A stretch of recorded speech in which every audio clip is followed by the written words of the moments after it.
Exclusivo. El 9 de enero, el presidente de Ecuador, Daniel Noboa, declaró un conflicto armado interno en su país ante la grave crisis de seguridad.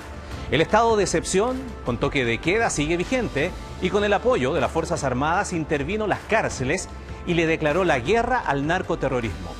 A un mes de esos hechos, Tele 13 conversó en exclusiva con el mandatario, quien envía una recomendación al presidente Boric. Bienvenidos a Guayaquil, bienvenidos a mi casa. Muchas gracias. Por estos días no resulta fácil tener un cara a cara con el presidente de Ecuador. La crisis de seguridad que vive el país mantiene ocupado al mandatario las 24 horas. A sus 36 años y sin cumplir aún 2 meses en el gobierno, el crimen organizado lo desafió. Presidente, por favor. La ola de violencia que se desató tuvo su máxima expresión cuando un grupo armado mostró su fuerza tomándose el canal público de la televisión.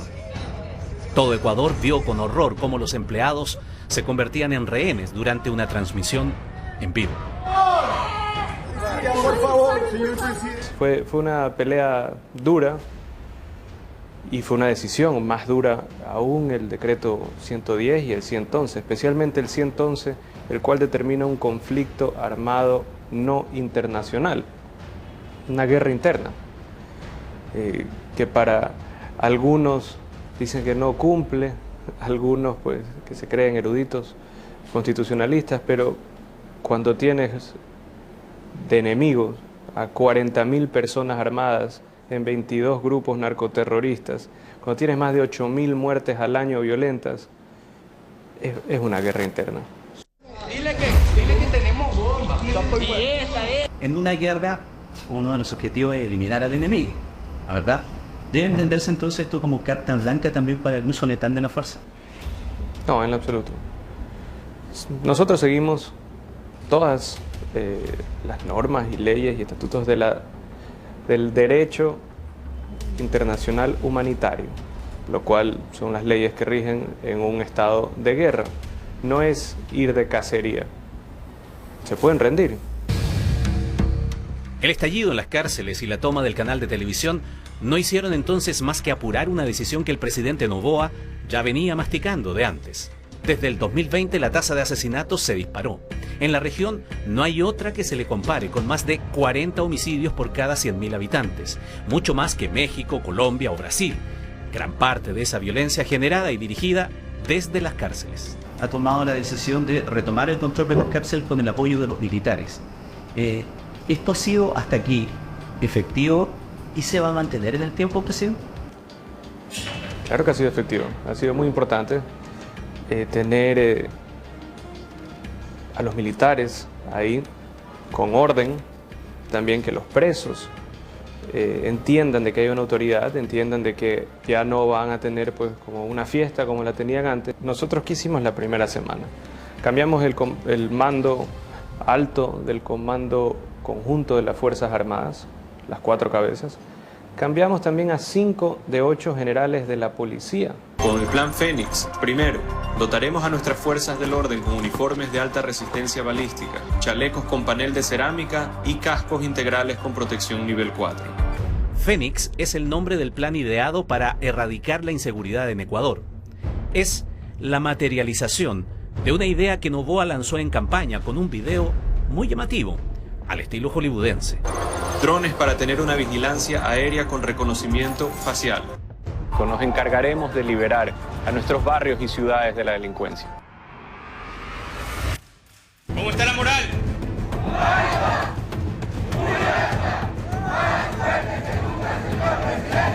Aprovechando de pasar revista a los militares que participan en esta tarea, el gobierno entregó las primeras cifras de su plan.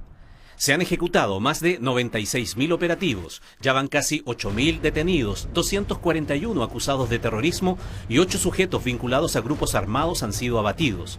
En cuanto al armamento, se han incautado 2.380 armas de fuego, más de 166.000 municiones y también miles de dólares en dinero en efectivo.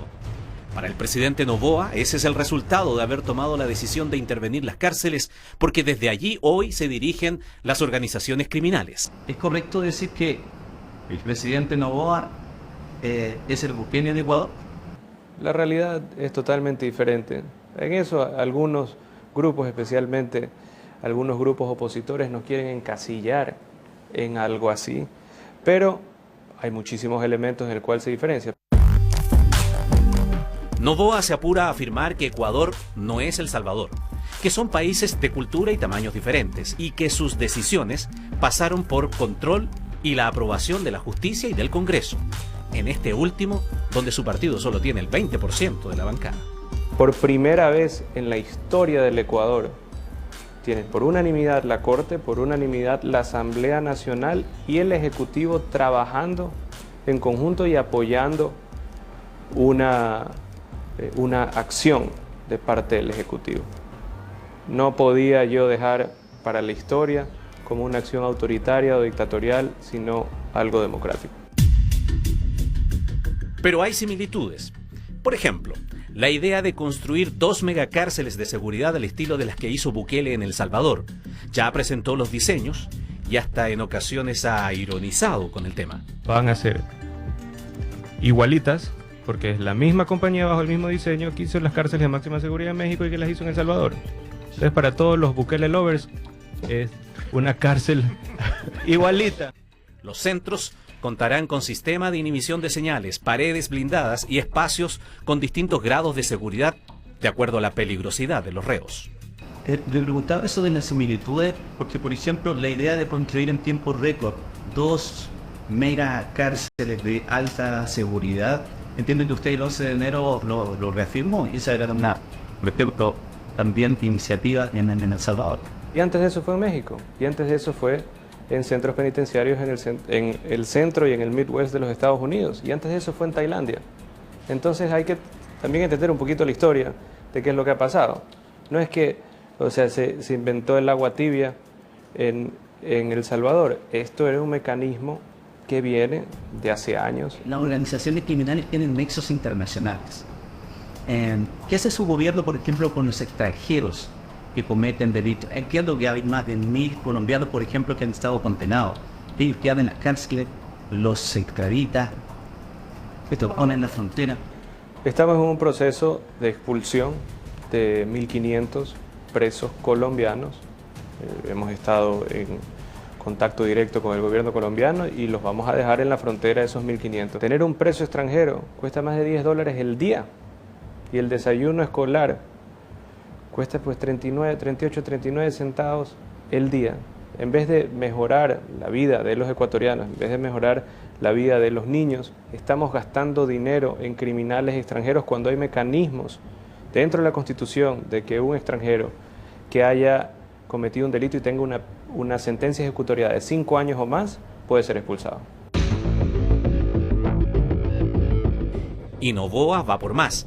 Acaba de conseguir que el Consejo Electoral aprobara una consulta que se va a realizar el 21 de abril. Son 11 preguntas, la mayoría relacionadas con temas de seguridad. Por ejemplo, ¿usted está de acuerdo con que se permita el apoyo complementario de las Fuerzas Armadas en las funciones de la Policía Nacional para combatir el crimen organizado? ¿O usted está de acuerdo en elevar las penas a ciertos delitos? Sus detractores lo critican porque dicen que estas son materias que deben verse en la Asamblea Nacional y piensan que Noboa solo quiere arrinconarlos. Populismo penal plebiscitario para que su mandato transitorio de 18 meses pueda prolongarse. Esto acá no es simplemente un concurso de popularidad, pero hacer las cosas bien, capaz te da popularidad. Es al revés. Y eso es lo que estamos buscando hacer las cosas bien. La militarización del país y los operativos en marcha han hecho que los delitos hayan disminuido. Los penales siguen en control de los militares, salvo uno que recién fue entregado. Se supone que ya pacificado al organismo encargado de las cárceles, pero mientras tanto, la población debe soportar 5 horas de toque de queda al día. Presidente, usted tiene 18 meses de mandato. ¿Cuánto va a durar la guerra? ¿Esos 18 meses? No lo sé. Quisiera que se acabe mañana. No me gusta estar en guerra, me gusta estar en paz, me gusta estar viendo un país que esté en desarrollo, reducir las cifras de desempleo, generar progreso, generar inversión. Eso es lo que estamos buscando, pero debemos de limpiar lo que está podrido antes de eso. Pese a algunas críticas, hoy son más los que respaldan o al menos entienden las medidas de Noboa. Los más escépticos creen que la tranquilidad es transitoria y que pronto el crimen asestará un nuevo golpe en Ecuador. Por eso la seguridad en torno al presidente es extrema. No se resta de actividades públicas, pero siempre bajo un fuerte resguardo y usando chalecos antibalas en sus salidas a terreno. Presidente, en este país, usted lo ha dicho, el crimen organizado ya ha atentado contra la autoridad, ha matado a un candidato presidencial. ¿Qué teme por su vida? Más que mi vida, la vida de mi familia. Eso es lo que preocupa como ser humano. Tengo una niña de 4 años, tengo otro de 2 años y tengo uno que va a cumplir un mes. Entonces, eso sí preocupa. Con eso uno tiene que dormir todas las noches, tiene que levantarse toda la mañana y tiene que igual seguir luchando.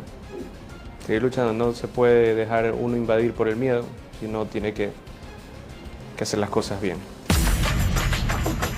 Noboa es, junto al presidente Boric, el mandatario más joven de la región.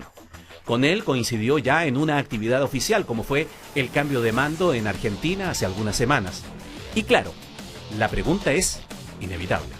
Usted tiene prácticamente la misma edad de nuestro presidente Gabriel Boric. ¿Qué opina del presidente chileno?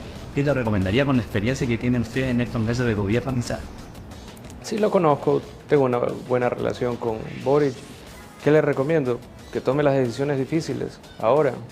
Sé que no se va a poder reelegir por los mismos mecanismos democráticos de Chile, pero creo que tiene la oportunidad de, en un momento histórico, de tomar decisiones fuertes, porque en Chile, así como en toda Latinoamérica, se están viviendo problemas similares con narcotráfico, con crimen organizado, con tráfico de armas, de personas, y hay que tomar decisiones duras, lamentablemente. ¿Y esas decisiones duras a veces tienen costos políticos? Por supuesto que tienen costos políticos, todo tiene riesgo, y son pocos, muy pocos, los que se toman esos riesgos.